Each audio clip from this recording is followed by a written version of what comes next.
Hey guys, Vlad here.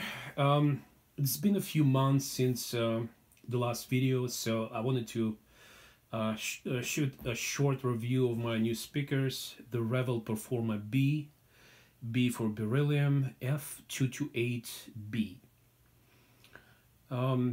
So let's get right to it. You're looking at them right now. They're on white.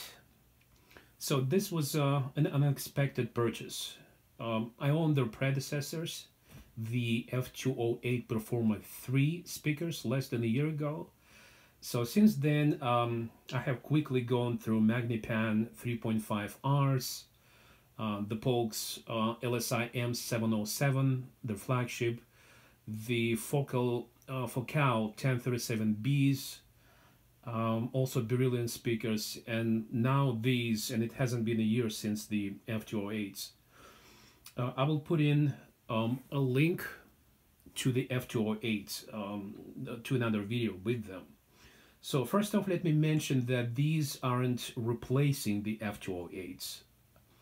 The F228Bs, the white ones you're looking at, are an entirely new model that stands between the F208s at $5,000 a pair, and the Revel flagship, the Ultima line, at $16,000 for the studio, and the whopping $20,000 for the salon. So there was almost an $11,000 difference between the two lines. So Revel had to do something about it. So they took the Performa 3 line and they completely redesigned it. How they work, how they sound, how they look. Well, how they look not so much. Mostly they redesigned the drivers. So I will not go over their looks in details as opposed to the F208s. Let me just mention that the contour adjustments in the back are gone. The ones that you would adjust the bass and the how hot your tweeter is, plus minus like 1.5 dB. I don't know who would miss those adjustments. They didn't do much for me anyway, so if they're gone, good riddance. Nobody would miss them. So the top now has a black cap with the words Performa on it, with beautiful sparkles in the base. I'll show them later. There are different colors for the enclosures as well. The red, walnut, titanium gray, black, and white. Well, if you look at them from the front at identically colored, suppose black F208s and black F228s, would be impossible to see the difference unless you're looking from the back or you're looking from the top. If you're sitting in front of them, the distance, let's say 6 feet, you probably would not see the difference. I didn't, but maybe if they side by side, I would see some difference. So all drivers have been redesigned. They are not black anymore, they're white.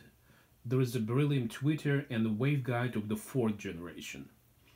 So there is what's called deep ceramic composite mid-range diaphragm. More on that later. But let me back off a little and mention how and why I bought these F228Bs. I love their predecessors. The Focal 1037Bs. At some time, they were the flagship model for Focal. So they also had Berillyum tweeters, but I got tired of them after a couple of months. But what to upgrade them to, I thought at the time. I considered several brands and models, but the Revel F208s kept coming back to mind because they made an impression a year ago when I had them. So I looked at the PerformaBe line.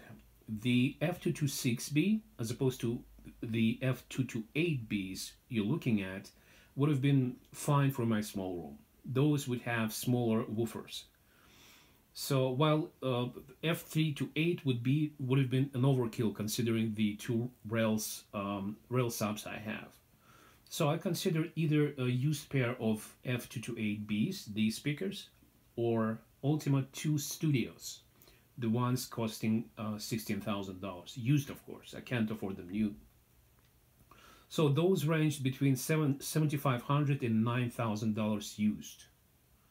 What surprised me is how many Ultima 2 owners were selling me their studios in even Revel salons. Those cost $20,000 new, gorgeous speakers, to buy a step-down F228Bs. These speakers, which be aligned down from the studios, I mean from the Ultimas. And so they wanted to replace their studios and basically salons for F228Bs, and in the case of the salons, the more expensive ones, for the F328Bs, which those have not 2 woofers like these, but 3 of them, and they're taller. And also the, I forgot what it's called, the hole on the bottom escapes me. So those, there are actually 2 of them, and they're in the back. So that way they fitted the 3rd woofer in place of the hole. Forgot what it's called, sorry. So that narrowed the choice down to the F228Bs, these speakers. It was a horrendous upgrade for me price-wise. You see, I purchased the F208s, the other Revels I had a year ago, black ones. I purchased them used for just $2,500 plus shipping. So to upgrade from F208s to F228s, from $2,500 to $10,000 new plus 700 tax was a tall order. So the difference was enormous, just enormous. It's 4 times the difference, not just 10% or even 100% increase. It's a whopping 400% increase. So I couldn't possibly expect them to sound 4 times as good. Certainly they can't sound as good as 4 times as good as F208s, right? Well, more on that later. Keep watching.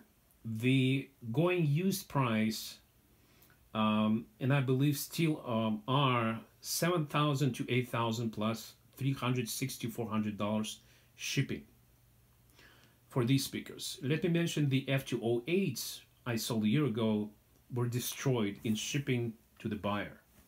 The poor guy didn't have money for the insurance, which I ended up paying for myself. But still, they were just demolished in shipping.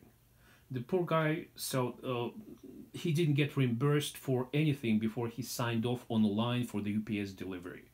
It's a long story, but UPS relinquishes any responsibility for damages if you use your online account to acknowledge delivery as opposed to signing for it on the spot. Basically, all the poor guy had to do is to work from home that day, or just to take the day off to sign for them. But instead, he decided just to do this remotely, and he basically gave all the rights to the EPS, and I couldn't collect the insurance for him. So it was, so he received them destroyed, and I couldn't even find a claim.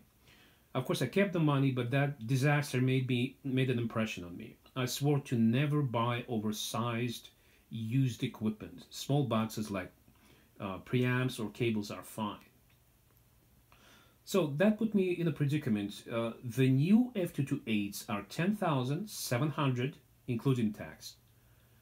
The used ones I swore off of. So what I did was very simple. I went to Revel website, got all the phone numbers of the local dealers. None of them called me back. Perhaps they were too busy, maybe because of COVID situation, I have no idea. Then I started calling online Revel authorized dealers. They all had a special for the white models, these. Apparently nobody wants them white. Black F228Bs, very popular. Walnut, you have to wait a few weeks to get those at $10,000. Gray, still popular. White ones, there were none used listed anywhere because there were no such insane people to buy them new to begin with. There were no new white ones. So, well, seeing the $3,000 difference for the white ones, brand new, free shipping, mind you, F228Bs, I decided to become such an insane white Revel owner. It's $3,000 difference, from $10,000 down to $7,000. Brand new, shipped for free. Same speakers, just white. Of course, I would take a hit when I would be selling them, but $3,000 difference while buying would turn into probably $300 difference while selling, which I'm more than gladly to give to the new buyer, because I saved 3,000 and I will lose only 200 or 300. So that's fine. I'm fine with that. In all honesty, they turned out white more beautiful than I thought. Are they as good as black or walnut? Probably not, but still, all of this matching of driver's color and enclosure color with the black is just gorgeous. I wish you could see them in person. So I started negotiating down from the $7,000, which was low already for brand new speakers, with one authorized dealer. He kindly sent me to hell, which I richly deserved. So the other one was surprisingly accommodating. Let me just say the price he gave me after a while was very, very low. It was much lower than the $7,000, plus free shipping, palletized, and no tax. So he sent me a credit card PDF form, which I signed. It took 10 days to ship it directly out from Revel in Kentucky. 10 days because of the COVID situation. It took a day to arrive to Atlanta, where the pallet set for 4 more days. Again, probably because of the COVID situation. I'm talking about the delay. But they arrived safely on the pallet in an enormous freight rig with only one pallet somewhere in the bowels of the trailer.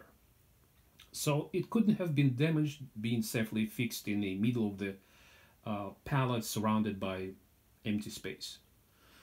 So now we get to the bottom of it. Now, how do they compare to the F228s at double the MSRP, 5,000 instead of 10,000, and 4 times as much as I paid for them, 2,500 as opposed to 10,000. Of course, I didn't pay 10,000, but just the difference. Well, let's dispense with the negatives first. So the negatives.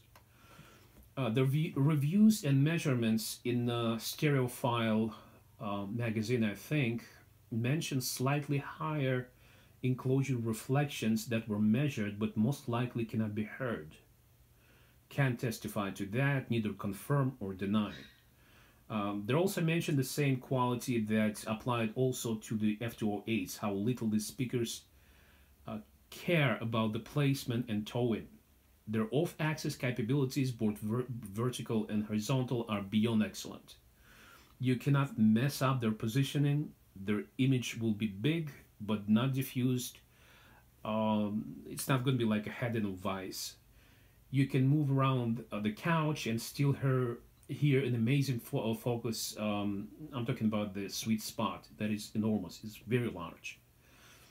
So it almost doesn't matter how you can tow them in. You put them parallel, facing you or facing the wall, parallel to the wall. So they're still going to sound the same. It's going to be just beautiful with very large and tall image. They really create a tall image. I have to add that. Another, their huge positive, which also applies to the F208s to the same degree, is they're balanced at any volume. You increase the volume and it sounds at 120 decibels as good as at 80 decibels. With 4 cows, that's not the same. You probably at 50-60% volume, it sounds like somebody sticks screwdrivers in your ears. Of course, I'm exaggerating. So the next negative was a steep roll-off at low frequency for the 228Bes as opposed to F208s. Steeper than for the F208s, below about 40 degrees. What that means is that they perform as good as the F208s, but when it's 40-45 decibels, the drop in the decibels as you go down to 30-20 is steeper, faster. You hear less at quieter volume. But still, if it's 3 dBs at 30 hertz, I don't care because I have REL subs and they're 8 woofers to do the job from 60 hertz down, not 40. So I don't mind that as much. Was that difference? Could you hear it? Probably yes, but this speaker is just 2 days old, so maybe they're not broken in yet. Maybe in the month or so, the low frequency will be more pronounced. But still, they measured it, and I have to report this. Now, for the most important part, how do they sound? Do the F228Be sound better than F208s? Are the Performa3s much worse than the PerformaBes? Our Performa3s are worse than the PerformaBes. How much worse? 4 times as bad? Less? Well, I expected the next generation Berillyum tweeters on the F228Bes to be a revelation. They were not, unless I'm wrong, and what I'm going to say next is at least in part caused by the new tweeter, which is supposed to enhance other frequencies, if it's any good, without drawing undue attention to themselves. Now, the most important part, the mid-range. I don't know whether it's new composite mid-range drivers, whether it's the new improved crossover, or the waveguide, or the tweeter, or what. But the mid-range on these F228Bes is to die for. How does it sound? Well, you hear more details, the remnants of backup voices, the echoes in the background, the smacking of the leaves, the squeaking of the piano chair. You haven't heard that even on the F208s. Better mid-range resolution leads to better imaging. You hear the distance between voices, not only left to right, not even back to front, not the depth, but also vertically, if your recording provides. Those are chorals mostly, when they're actually positioned higher, some of the singers positioned higher. So it's just unbelievable. Remember I mentioned these, how much difference the F228 actually you can hear. So I cannot really describe. All I can tell you is that you have to hear them. Overall, the difference they made is the most important range, importantly in the mid-range.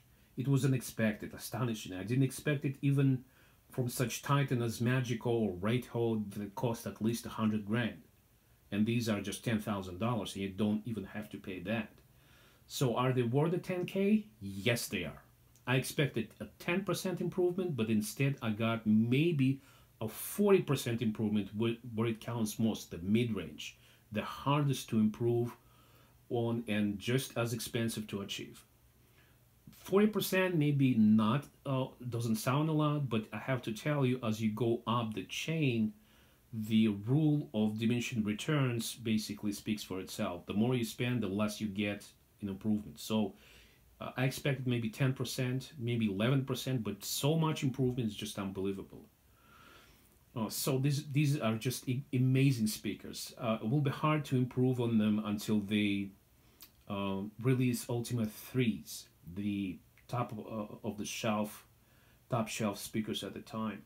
So there's Ultima 2 at this point. They're 10 years old, and they probably are going to replace Performa 3 line. They're going to milk this Performa 3 for all it's worth, which will probably going to happen in 2025, 26, and then they're going to release the Ultima 3s they're designing right now. I'm just guessing, but probably that's what they're going to do. So now it's time to give them a listen. We will do differently this time for a good reason. Ordinarily, I would play a high-resolution recording of an expertly recorded and engineered track that will showcase the dynamics, the resolution, the imaging, and the soundstage. Except, you know what? All of that will be a lie. Everything you watch on YouTube is a lie. You see, if you were here with me in person, that would have made sense. But once the sound waves hit the microphones, even if they're $10,000 condenser mics, positioned just like human ears, what the microphones hear is different from what you hear. It's just different nature. What they record is even more different, even if it's 164 DSD. What they transmit is even worse. Did you know an average network jitter is around 8 milliseconds? And that is just between two network devices. You're welcome to trace route how many hubs, switches, repeaters, routers, and modems are between you and YouTube servers. Just for comparison, a difference between a good DAC and a bad DAC, digital to analog converter, is around $40,000 and 3/7 picoseconds of jitter. And we're talking 8 milliseconds, not picoseconds, multiplied by an unknown number of devices. So my point is this: what you hear is compressed beyond recognition, is recorded on a device that is unlike your ears and your brain. So what you hear is a lie. You try to recreate it in your brain, but it's not the same. So YouTube microphone demos are nonsense. You cannot possibly hear what I hear. You never will. But I can tell you what I hear, and that should be the purpose. So to put you in my shoes by describing what I hear, if you're interested, you will get the equipment yourself and test. So instead of convincing you to hear what I hear, I want you to experience for yourself. But I promise what I'm telling you is the truth. It's exactly what I'm feeling. So we will use. So we'll not be playing a high-res, expertly recorded and engineered DSD track.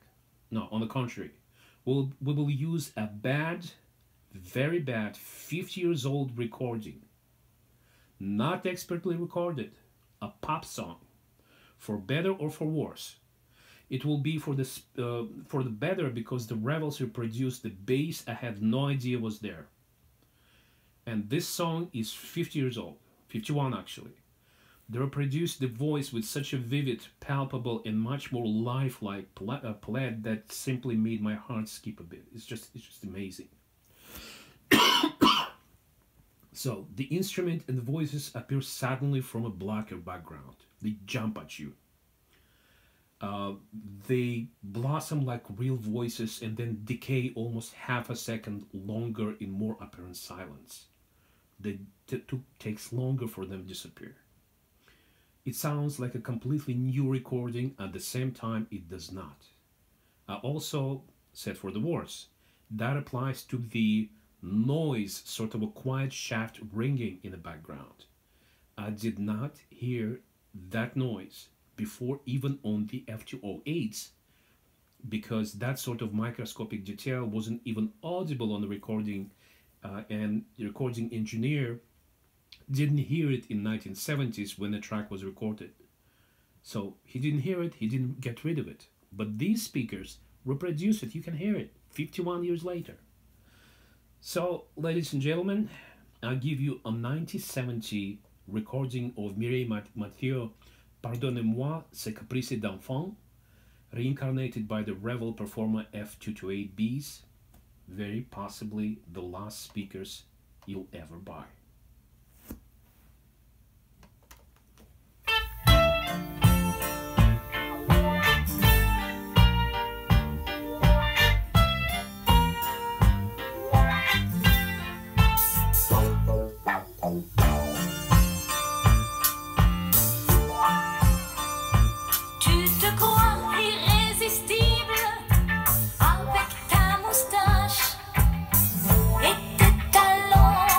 De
bien voulu t'aider.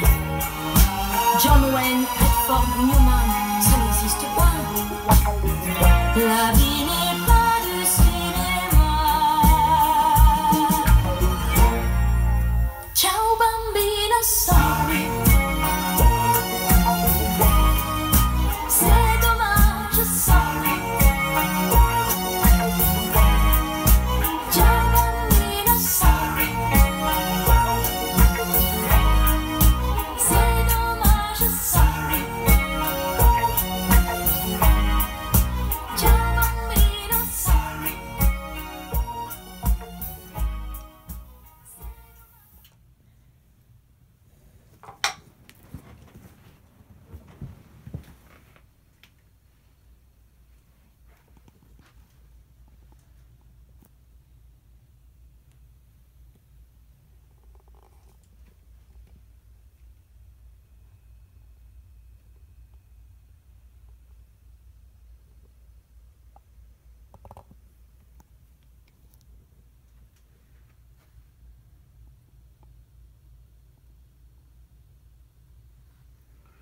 Well, that's it. I hope you enjoyed it. Any questions, please post them.